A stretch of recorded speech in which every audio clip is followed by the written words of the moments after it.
All right, number 6. The function f has a Taylor series about x equals 1 that converges to f of x for all x in the interval of convergence. It is known that f of 1 equals 1, f prime of 1 is equal to negative 1/2, and the nth derivative of f at x equals 1 is given by this formula for n is greater than or equal to 2. Part A says to write the first 4 non-zero terms and the general term of the Taylor series for f about x equals 1. So let's just go ahead, before we plug anything in, let's just get it set up. So if it's about x equals 1, it will be f of 1 plus f prime of 1, x minus 1, plus f double prime of 1, x minus 1 squared over 2 factorial, plus f triple prime of 1, x minus 1 cubed over 3 factorial, and that is 1, 2, 3, 4 terms. So now we just need to find out what those are. Okay, they told us that f of 1 was 1. Okay, f prime of 1 they told us was negative 1/2. All right, and then plus the second derivative, they did not tell me what it is, but they gave me a formula for finding it. So to get the second derivative, I'm going to come over here, that's going to be negative 1 to the 2 minus 1 factorial over 2 to the 2. Remember, we're just plugging in 2 for the n. When I do that, negative 1 to the second is 1, 2 minus 1 factorial is 1, 2 squared is 4, so the second derivative is going to be 1/4 x minus 1 squared over 2 factorial. I think I will reduce that because 2 factorial is 2, 1/4 divided by 2 is 1/8, so I'm just going to rewrite that term to make it look a little nicer. So this will be plus 1/8 x minus 1 squared.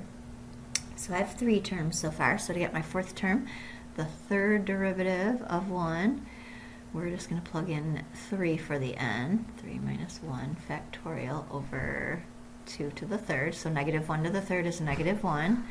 3 minus 1 is 2. 2 factorial is 2. 2 to the third is 8. So that would be negative 2/8 or negative 1/4 times x minus 1 cubed over 3 factorial. Well, we know 3 factorial is 6. 1/4 divided by 6 is 1/24, so it's going to be minus 1/24 x minus 1 cubed. So we now have our 4 terms. It did also say to find the general term. So to get the general term, we know that it's just going to be the nth derivative. So this is what the setup for the term is going to be. It's going to be the nth derivative of 1 x minus 1 to the n over n factorial. So now we just need to plug in this formula for the derivative. So we are going to have negative 1 to the n, n minus 1 factorial over 2 to the n, and then we still have, so that was f, that was the derivative formula, x minus 1 to the n, and it's still all over n factorial. Okay, we know that n minus 1 factorial and n factorial will cancel because this would be n minus 1 times n minus 2 times blah, blah, blah. N is going to be n times n minus 1 times n minus 2. So this whole factorial cancels out and we would just be left with n down here. So my general term is going to be negative 1 to the n, x minus 1 to the n over 2 to the n times n. So that is my general term, and that was worth 4 points. Whew. All right, so if you got the first 2 points, first 2 terms, you get a point. If you found the third term, right down here, you got a point. If you found the fourth term, you got a point. That was very generous of them.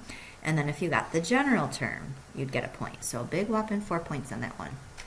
All right, part B, the Taylor series for f about x equals 1 has a radius of convergence of 2. Find the interval of convergence. Show the work that leads to your answer. Okay, if you really feel like doing a lot of work, you could use that general term to find the interval of convergence, but they very nicely told me what the radius is, and we know what the center is. So if the center is at 1, we're just going to go in 2 in each direction to get the radius. So if we started at 1, if I go this way, it's going to be 3. If I go the other way, it's going to be negative 1. Now we just need to decide if there should be an equal sign under either of those less than signs. So let's test x equals negative 1 into the general term. So if we put negative 1 into that general term. I'm just going to remind us what our general term was, negative 1 to the n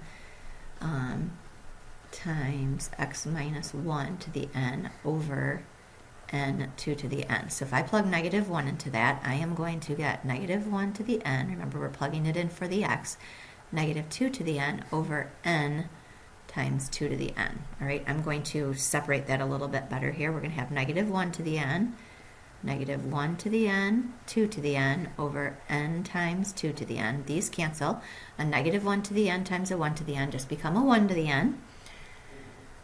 And then we have over n. And I notice that this is a p series with p being greater than or equal to 1.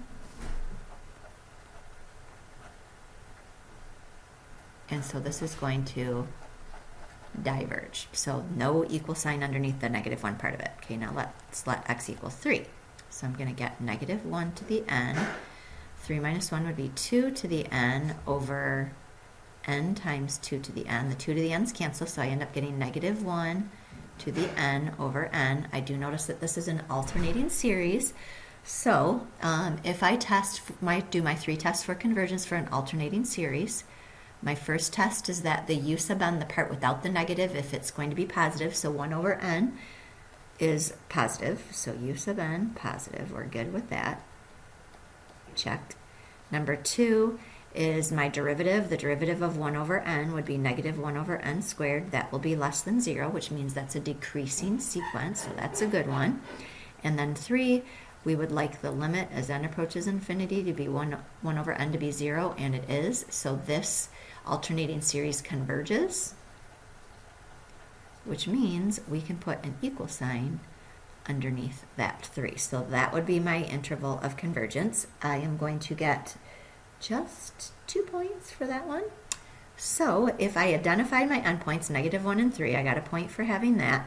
And then if I analyzed the endpoints and ended up with that equal sign underneath there, I got my second point. Lots of work for that point.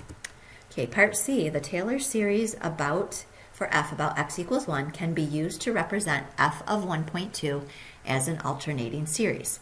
Use the first 3 non-zero terms of the alternating series to approximate f of 1.2. So it says we are going to use that Taylor series, and it just says to use the first 3 terms. So we had 1 minus 1/2 x minus 1 plus 1/8 x minus 1 squared. So they just said to use that, which we already found, to approximate f of 1.2. So now we're just going to plug in 1.2 in for our x.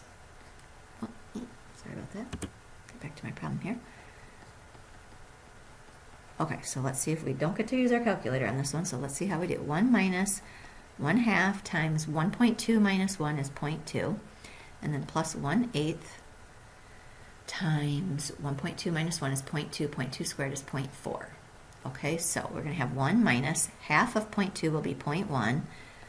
Plus 1/8 of 0.4 will be 0.005. And then if we add those together, we'll get 0.905.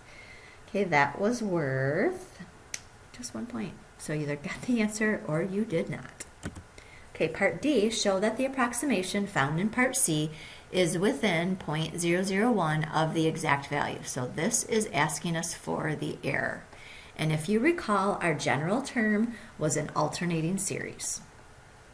So we get to use the alternating series test. All right, so since it's an alternating series test, we know that the error is going to be less than, in part C we used 3 terms, so it's going to be less than the 4th term. Okay, so if we remember that 4th term was negative 1/24 x minus 1 cubed. If you looked at that 4th term, and now we're just going to plug in 1.2 in there, so we're going to have negative 1/24 times 0.2 to the 3rd, which that will equal, if I multiply that out, I'm going to get 1/3000th, which is less than 0.001.